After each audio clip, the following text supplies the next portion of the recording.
Hey, today I want to discuss the early stages of knife purchasing. Every man or woman that wants a knife don't want to spend a lot of money. Rightfully. They just want to get something that's sharp, cuts what they need cut, handy, something they can stick in their pocket. But I think that maybe those people, I being one of them at one time and still one of them, because I gravitate towards budget. But to know the subtle differences that can make a cheap pocket knife, folding knife, just a little bit better. And it not only makes it a little bit better, it makes it more comfortable. It makes it more capable of handling tougher work, tougher processes. But let's talk about how a knife can actually make you feel better. It can make you feel as though I have something special in my pocket.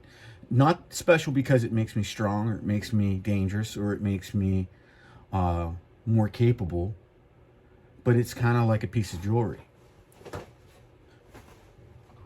At first, your first jewelry you buy is going to be somewhat inexpensive, unless you just come from money.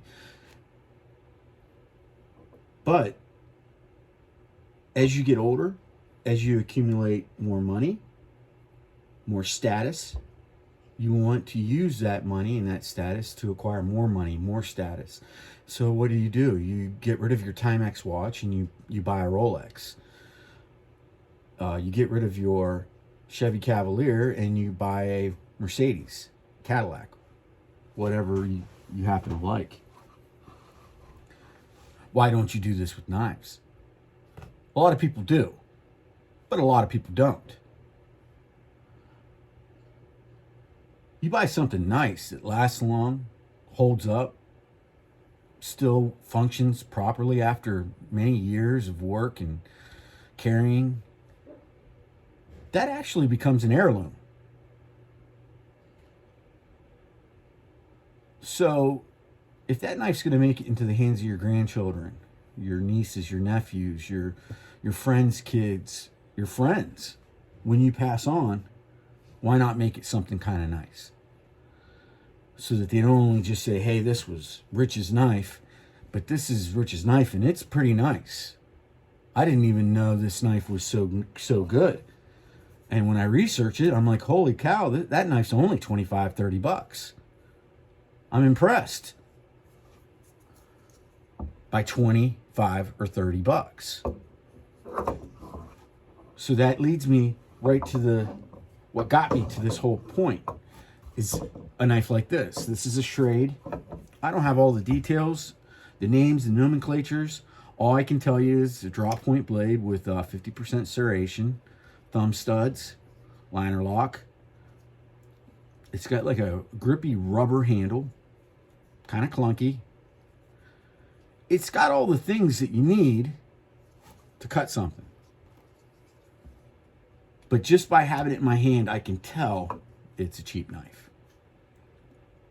Not that Schrade's cheap, but that this specific model is a pretty cheap knife. I think I got it on sale on Blade HQ for $6.95. Something like that. But it'll do the trick. And even a kid will be like, oh, that's a cool knife. You know, because kids like knives, period. And they don't know what they're even looking at half the time.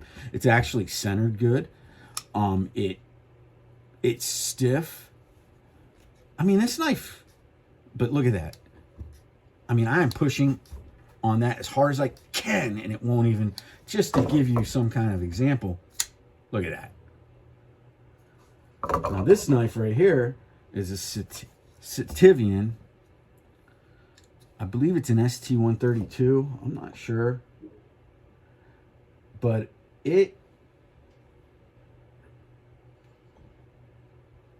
is an ST-132 D2 steel. Doesn't have thumb studs. It has the flipper. It's running on bearings. I don't even know what kind of steel this has. I think it's cool looking on top of everything else. Now this actual knife will come with different finishes. It's $29 on Amazon. I love this knife. This knife is great. This knife, if I was to die today and pass it down to the next person, I'd feel good. I'd be like, hey, that guy got a good knife. And when that person would get this knife, they'd be like, oh, wow. Who would have thought? Who would have thought? You know, I mean, geez. If they know anything about knives, this has got great action. And then they look at it and they go, oh, D2 steel. That's not bad steel. You know, it's become budget steel, but still good steel. I don't give a shit what anybody says. But you can get this knife and it has the colors. You can get it with without the jade. You know, all that. I've been through that on another video.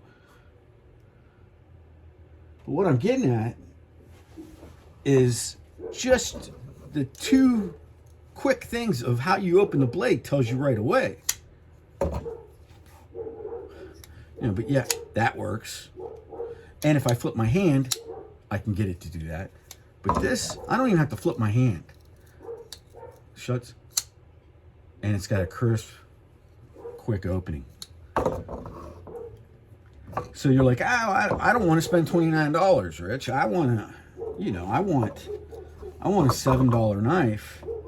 Well, this isn't a $7 knife, but this is so much better than this knife.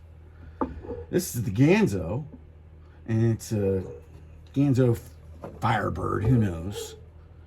I'm not really going through that process in this video, but I am telling you, it's got like the crossbar lock, great action, just drops shut. It's a little detent here at the bottom, keeping it from dropping shut sometimes, unless you hold in on the axis lock or the crossbar lock. I think on Ganzo they call it a pivot lock, shaft lock. It's hard to tell. They got so many names. But so this for $10 more, because this was on sale. But say, you know, $10 more, you're getting so much more of a knife. Better, gotta be better steel. Definitely better looks. G10 scales. Really nice. Feels good in the hand. It's got a little bit of grip. Just feels good. Good looking knife. You open this up in public, you're not gonna scare anybody off, and it looks sharp. And they're gonna be like, you know, guy's got a nice knife on him. He's not messing around. Pull this out, and you know, maybe somebody who doesn't know anything about knives, they're gonna be like, oh, that's a cool knife. But it's not. Because I think when you do start looking at blade material, when you start looking at the scale material, when you start looking at the action and how it feels in the hand, the ergonomics, like these cheaper knives, sometimes they feel pretty good in the hand though. This one isn't bad. The clip's a little big and whatever, but I keep this by my pellet wood stove just so that I can open up the bags. And I don't even close it. It stays open. Pellets fall out into the bin, and I'm heating up my shop. I wouldn't keep this over there. I wouldn't keep this over there. But the graduation of knife quality is significant, especially now in 2022, 2023. A big evolution of knives occurred, I believe. I'm not saying a lot of the technologies and a lot of the things weren't there, but I am going to say they sure got affordable in 2021, 2022, now 2023. You are getting cool stuff. You're getting button locks. You're getting axis locks. You're getting grip. You're getting all kinds of great locks. You're getting, you know, D2 steel a few years ago was, wow, it was a great steel. Like, it was a premier steel to a degree. Now you're just getting it on your $20 knife. That doesn't make it bad steel because it's on a $20 knife. So start looking at knives. Start looking at the materials, the actions, the different things. And determine to yourself, hey, I like this whole thing and I can see the value in it. And I can see that it is something maybe I should focus a little bit more on, or a lot more, and really get into it. And then next thing you know, this table doesn't have these knives on it.